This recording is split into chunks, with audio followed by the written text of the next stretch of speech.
Episode 203, Programming Sunday with a Purpose, with Mitchell McGhee. Part 1.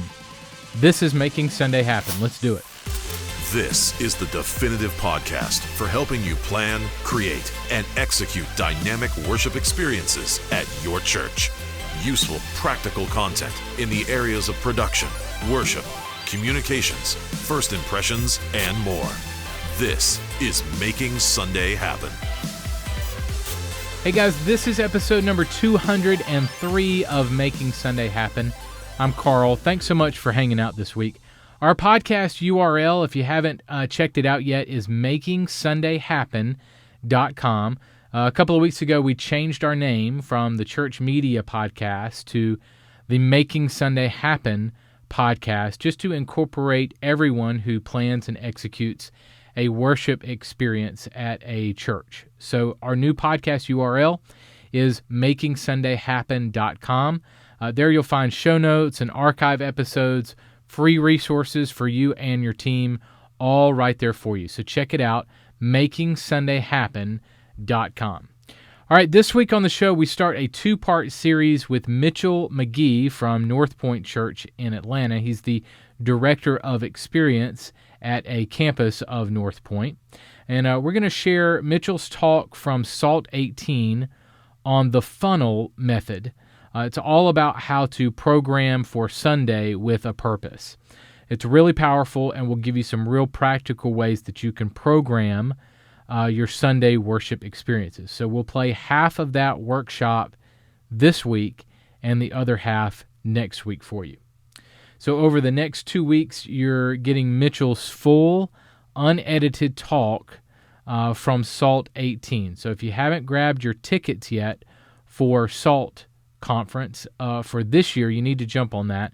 It's October 9th through 11th in Nashville, and you can register at saltnashville.com. That's saltnashville.com. Again, this week and next week, we are going to air Mitchell's workshop from SALT 18 in its full entirety. So this is a workshop that you would get behind the paywall at SALT University. You're getting it here absolutely free. We're going to do this randomly over the next couple of months, several talks from SALT 18. So you're going to get a lot of really, really great content. So it's all leading up to this year's SALT conference. Again, register at saltnashville.com. All right, before we dive into Mitchell's talk, I want to tell you about this week's sponsor of our podcast. And by the way, if you are a ministry or you have a product that you think would be great for our audience to hear about, we would love to talk with you about advertising on the podcast. It's just one way that we keep the lights on. So feel free to reach out at 1230.media/advertise. That's 1230.media/advertise. Be sure to check out several of our options there. You can sponsor a blog post, a podcast episode, and we'll even do some e-blasts to our audience. But we only choose products and ministries that we partner with, that we believe in, and that would be a great fit for our audience. So not just random stuff. We like to make sure it's a really good fit for our audience. Okay, this week's podcast is sponsored by our friends at PushPay, and PushPay is the leading source for church growth, engagement, and management that help facilitate generosity and participation. Their goal is to see millions of dollars given to the local church to serve the world and make it a better place. To learn more, go to pushpay.com. That's pushpay.com. And for more, also check out this video. God has always been here. Through everything. Unchanging.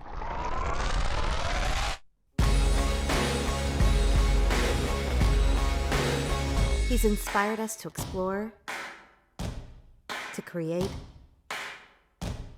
to share, to love. And through it all, God has been breathing innovation into His people, connecting us back to Him. Along the way, the tools have changed, the methods updated. With mobile devices now delivering connection to our fingertips instantly, innovation again sits at the doorstep of the church. ready to be unleashed. PushPay is here, helping churches use mobile innovation to ignite generosity, making giving simple. What if every weekend you had a roadmap to help you get more out of your service programming? North Point Community Church has designed the funnel programming method to make sure that every element works to drive home your main message. Now, you're about to learn all about that process from their Director of Experience, Mitchell McGhee. Now, this is the full unedited workshop from SALT 18. Here's the funnel programming Sunday with a purpose. Roll it. So my name is Mitchell. I'm on staff at a church in Atlanta. I am the Director of Experience. That's a fancy name. A few years ago, I was the music director, and they were like, we need to do something else with you because you're doing all kinds of weird stuff. And I was like, what if we called me the Director of Experience? And they're like, what does that mean? I was like, I don't know. But it sounded amazing, and so I am the Director of Experience, which means I'm in charge of all of our adult environments and creating and leading some of our teams there. But it all didn't start there. I'm from South Georgia, a little town called Dublin, Georgia. In fact, the hurricane came right through Dublin last night. I think my mom said 24,000 out of 28,000 homes last night without power in our city. So we're going back there tomorrow to see some of our family, so that'll be fun. But I'm from a small town in Dublin, Georgia. In Dublin, Georgia, there were two things to do growing up. You could play sports or you could go to church. I did both, and I always thought I was going to be a professional baseball player. That didn't work out. So I started going to church. I fell in love with the church. I fell in love with the local church. And right out of college, I took my first job as a youth pastor. Anybody else take a job as a youth pastor coming out of college? Because that's what all young guys do, right? I worked with this guy back here. This guy's name's Travis. We worked at a college ministry on St. Simon's Island, which not a bad place to work. He stayed there. I moved to the city, and he's still doing amazing work at a great church down there in St. Simon's. But there was nothing else to do, so I was like, I'm going to be a youth pastor, because I just thought that's what you did when you were young, right? Well, about a year into being a youth pastor, I realized being a youth pastor is really hard. Really hard. It was maybe the least rewarding thing I'd ever done in my life, and I don't mean that negatively, but it was like, it's almost like being a parent where it's like you work so hard and you're trying to help your kids make really good decisions and they never make the decisions. And the payoff isn't until later when you're standing, at their weddings and they're like, you really, because of what you did. And I'm like, you were an idiot. And so you drove me out of youth ministry. I did a wedding a while back for a kid who was in my youth group when I was 21 years old being a youth pastor. And he's like, you'll never know the impact. I was like, you were smoking dope and drinking beer every weekend. And I thought I was awful because of you, And so anyway, this kid turned into this amazing man. I had an influence I didn't know. But I left youth ministry. The reason I left youth ministry, though, is when my wife and I had just gotten married, we went to a camp down in Panama City Beach, Florida called Big Stuff. You ever heard of Big Stuff camps? Really great camps. Some friends of mine run it. But we went to this camp, and I took 50 students. And I thought, man, I'm really doing something to 50 students to camp. And so we sit there at this camp, and I'm trying, I'm defeated. I'm not a good youth pastor. Kids are awful in my youth group. It's just miserable. And I watch all these guys on the stage do this amazing stuff. The lights are crazy. It's the most engaged I've ever been in worship. And I looked up at the stage, and I looked at my wife who's sitting beside me. We've been married 1 year. I was like, I have to go do that. I was like, I don't know what that is, but I have to go do that. Have you ever had one of these revelation moments where you saw something so clearly that you were like, I didn't know that was possible in church? So this summer, the 50 kids and my wife sitting beside me, I saw something that I'd never seen before. I was like, I have to go do that. So a month later, I get home, I resign from my job. We had $1,000 in our bank account, and we loaded up our car, and I moved to Alpharetta, Georgia, where all of these guys were from who I'd seen on this stage. I didn't know any of them. I didn't know anything. I just had $1,000 in my bank account. We drove to Atlanta. The next week, I met somebody, handed them a CD. I said, hey, I'm a worship leader. Here's a CD of 2 acoustic songs of me playing. And it was awful. It was the worst thing you'd ever heard in your life. Well, the next day, this guy calls me back and he says, hey, somebody backed out of leading worship on Sunday. Can you lead worship? It's like, sure, I can lead worship. Are you kidding me? That's what I'm coming to town to do. I want to do that. I want to do that thing. Well, I showed up. It was 4 songs I'd never heard in my life, and these guys were phenomenal musicians. First song, literally first song at North Point Community Church in Alpharetta, Georgia, one of the biggest churches in the country. I stand on the stage. I'm singing 4 songs I'd never heard before in my life, and I just practiced them. They had in-ear monitors. I'd never played with in-ear monitors before. This is 13 years ago. And I'm sitting there, and all of a sudden the counting goes. It's like 1, 2, 3, 4. And you know what happens at the end of 4, right? You got to play. Well, I had my capo in the wrong place. Guitar player on my right is playing in the key of A. I'm in the key of B. Guy on my left plays in the key of G. So all of a sudden, my first Sunday at North Point Community Church, the place I had seen, I was like, I'm going to be a part of that thing. Everybody, wrong notes. I see the production director in the back of the room so embarrassed, out of her mind. She hits the floor in embarrassment. I thought, I'll never do what I wanted to do in my life. Luckily, I stuck around, and it's been 13 stinking years. Through that time, I've produced a lot of environments. I had the privilege of traveling and doing some world tour stuff with Passion. So I road managed Chris Tomlin for like 3 years. And so I've seen like crazy environments and been all over the world. But my heart loves the local church.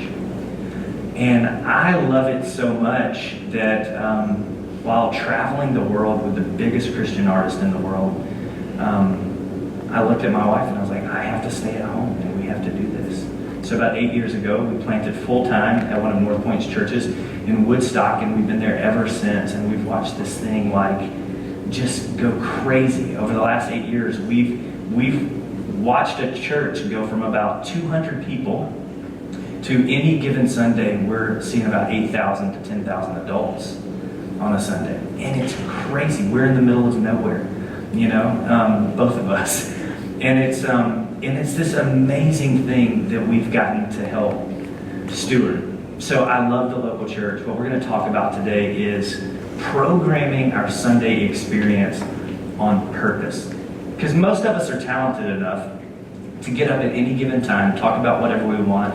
We know the Bible just well enough to be able to quote a few scriptures. We know music well enough to get up and lead a few songs. But what I'm talking about today, and what we're going to look at, we're going to actually look at what we do specifically at North Point, and what we call the rules of engagement.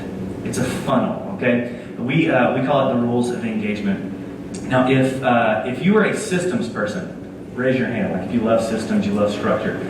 Only a few of us. If you're creative like me, raise your hand. And you're a rule breaker. Any rule breakers? You just love to break the rules? You don't like us, do you? You don't like rule breakers? Yeah, my wife's not a rule breaker, and I'm a rule breaker. I love to break the rules. I think rules are dumb. I really do. And so when I started working at North Point, they're like, hey, you can't talk here, and you can talk here, and right here you need to do this, and right here you need to do this. I was like, I was pissed every week. Like, you've got to be kidding me. I'm following the Holy Spirit. I'm a worship leader. Come on, I've got to lead the people. You got to let me lead the people. And what I realized, and what I saw over time, is that the system that was in place actually ushered in more life change than I've ever seen anywhere. So as a creative today, what I'm going to talk about may frustrate you just a little bit at the beginning, but if you're a systems person, you're going to be like, man, I'm on this, and I love this, and I want more. Like, give me some more. What you need to know about North Point in general, or where I come from in general, we are highly committed to creativity. Sometimes we're so creative that we mess things up. It's like, that thing was fine like it was. Just stop being creative. One of our core values at North Point or at Woodstock City is make it better. People take that really seriously around our place. People are always making things better, and so sometimes it's to the detriment. But even though we have what we call a template, one of our core values is making it better. So we're always making it better within our template. Here's what happens for us, and I'm sure this is what happens for you at any of your churches, even in Oklahoma. We're watching culture, and we're watching culture change so rapidly. And what we are trying to do is figure out how to meet people where they are and help them connect with Jesus. That's what all of us are doing on any given Sunday. And so what we have found out is that a model, a template, using a template is the best way for us to move forward on any given Sunday. You know what a template is, right? A template is just a model. When you make Christmas cookies and your kids are cutting out Christmas cookies, they use a what? They use a template because it's consistent and they can do it the same every single time. And so for us, we use a template. Here's what I know about you. You have a template. Let me say that again. You already have a template. You may not know how to define it. You may not know how to stand on a stage and teach about it. Your attenders may not know how to describe it. But if I were to show up at your church for 1 month, just 1 month, I would be able to tell you what your template is, what the experience was going to be, what I could actually expect the next time I showed up. So here's what I've noticed over my time of working in the church, is that your template is perfectly designed. My template is perfectly designed to give me the results that I'm currently getting. Have you noticed that? Your template, the thing you do every Sunday, is perfectly designed to give you the results that you are currently getting. So there are two groups of people in this, though. There's those of you who love the results you're getting on a Sunday. If that's you, let me say, way to go. If you love the results you are getting on a Sunday, here's what I urge you to do when you get back home. Document what you're doing. And then teach what you're doing. Because what comes intuitive to you as a programmer or as a creative may not come intuitive to the next generation. Okay? So what you've maybe stumbled on by accident in creating a great experience on a Sunday, document it. Teach it. Teach the people who are under you. Teach your volunteers, because what's intuitive to you may not be intuitive to them. And then there's another group of people. There are those of us who are like, man, I don't really love the results we're getting on a weekend or on a Sunday service. What's our tendency sometimes, though, when we don't love what we're getting? We usually press in harder. We pray harder. We learn more. We just continue to push and push and push and push on the same wheel that we've always been pushing on. And I would just say for a minute today, if you don't love the results you're getting, take a step back, take a deep breath, and maybe look at things from a different angle for a second. But I definitely don't think praying harder and trying harder around the same thing you've always been doing, you're going to just get the same results. So in just a second, we're going to talk about our template. And here's what you need to know. This is a disclaimer. You need to know that our template at North Point is not the way. We know that. I know that. It's a way. Okay? And our template at North Point gets us the results that we feel like we've been put in our community to get. So every Sunday we show up to lead people into a growing relationship with Jesus. Our audience on a Sunday is very wide. It's anywhere from a skeptic all the way to a saint, right? And so we've got a really, really broad audience we are looking at on a Sunday. And here's what we know. Our template is perfectly designed for us to reach that audience. So as we're talking about this today, I want you to think about, who's my audience? What is my win on a Sunday? And how am I going to get people there? A few caveats before we get talking about the template. If you're a pastor, real quick. For pastors, if your team thinks you preach too long, but you don't think you preach too long, you have a template problem.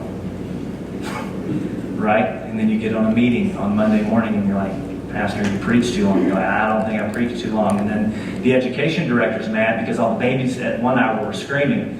And they're like, the Holy Spirit had left the building. At an hour, Pastor, you got to stop. For worship leaders, this was me. This is really big.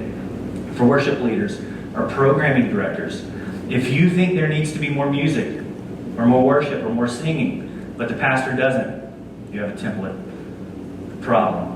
And here's the thing, if this is a consistent conversation or a dialogue, I want more music, I want less music, I want more preaching, I want less preaching.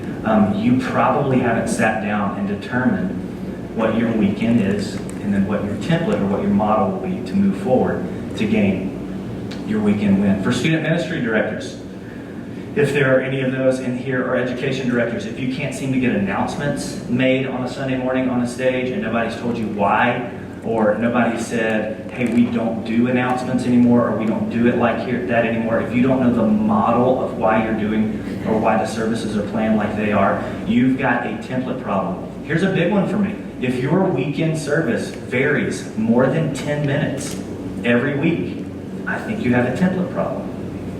If your service varies more than 10 minutes one way or the other every week, I would say you have a template problem. If your communicator, your pastor, gets up late every week, I would say you probably have a template problem. Now, none of these things, we know this, none of these things are bad. Music is not bad. Worship's not bad. Preaching long is not bad. I worked for the longest preacher in history, Louis Giglio, at one point in my life. Like, none of these things are bad, but if our expectations aren't being met, if you're a worship leader, if your expectations as a pastor aren't being met, and nobody knows why, we have a template problem. It means we haven't talked about our win, we haven't clarified what a win is on Sunday, and we haven't built a model to get us there. That's why every leader on our team, every volunteer on our team must be clear about what Sunday is designed for. So, about our template. Our template is designed, I told you this a second ago, is designed to accomplish our weekend win. A win is kind of like a goal. A goal is something you accomplish, you know this, but a win is, for us, is something we experience. So our weekend win is around something that we would hope that our attenders would experience. Again, our template's designed around a really diverse group of adults. And here's our goal on a Sunday. Our goal is to take them from where they are when they enter our parking lot to where we think they need to be.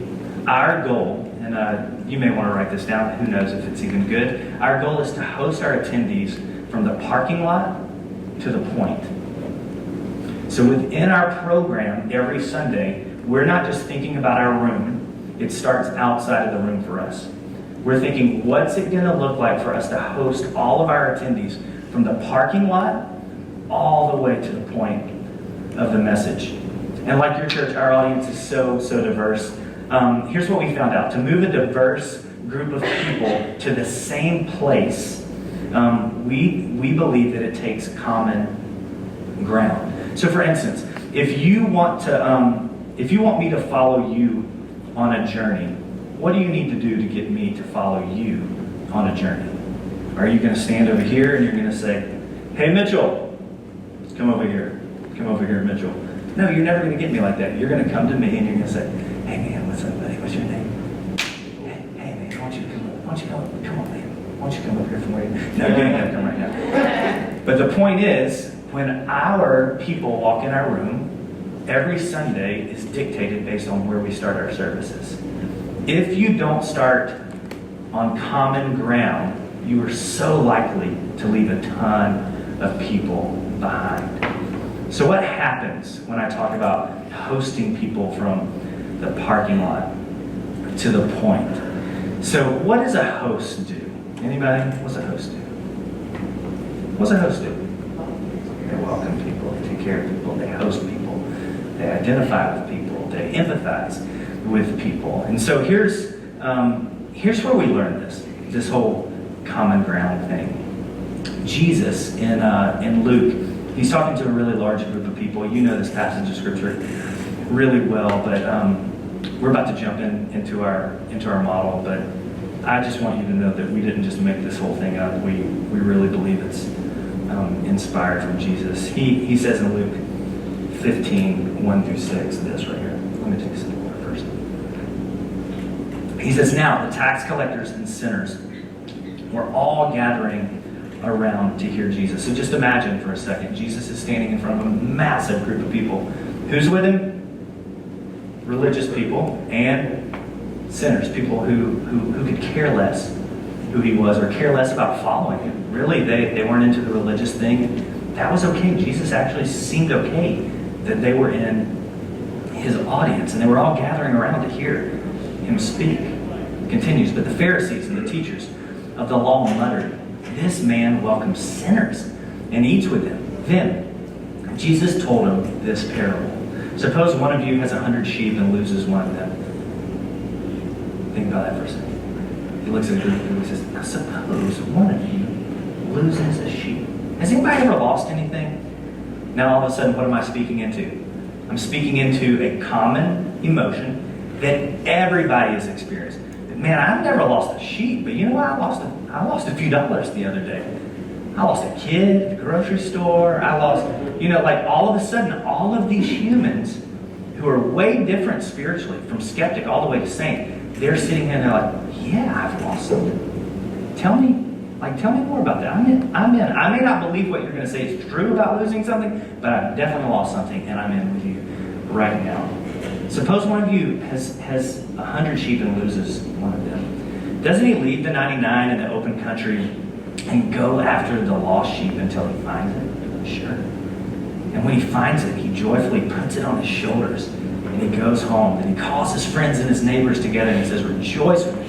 I found my lost sheep." You see, we think that the common ground is human emotion. We think common ground is human emotion. So at the very beginning of our services, you're going to find out that we are trying to tap in to this common ground which we believe is human emotion. By creating a common emotion for everyone, the first-timers in our room feel comfortable, and the people who love Jesus feel comfortable because we put everybody together.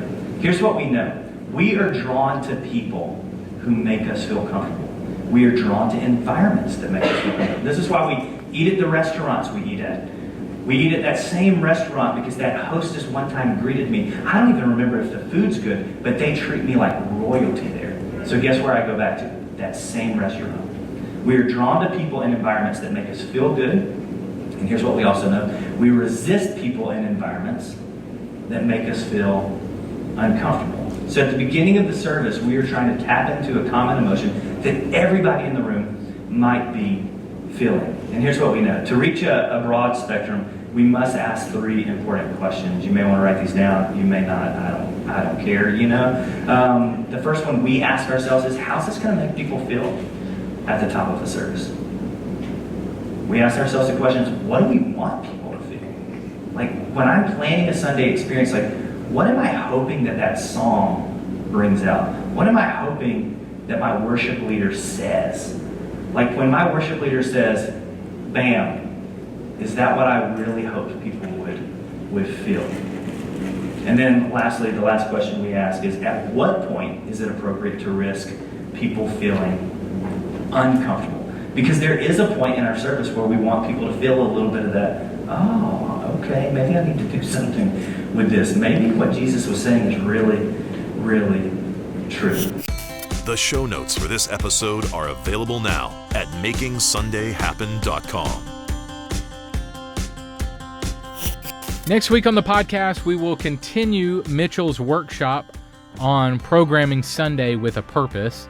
You'll see the final half of that talk next week. And in 2 weeks on the show, I'll welcome Dr. Joe Way. Joe has written a really in-depth book on the theology behind producing worship. Now, it is a really hefty, dense, thick book on how to produce worship and the theology behind how we do worship in the modern church today. But I promise you we're going to bring it down on a level that is really practical and easy to understand. So it's going to be really good, and Dr. Joe will join me in 2 weeks live on the podcast. So be sure to also continue the conversation in our Making Sunday Happen Facebook group. Just search Making Sunday Happen on Facebook to find and join the group today. Thank you guys so much for listening. Go out there and create some incredible worship experiences this weekend. I'll catch you next week. Making Sunday Happen is a production of the ministry of 1230 Media. For show notes, archive episodes, and more free resources for your church, visit makingsundayhappen.com.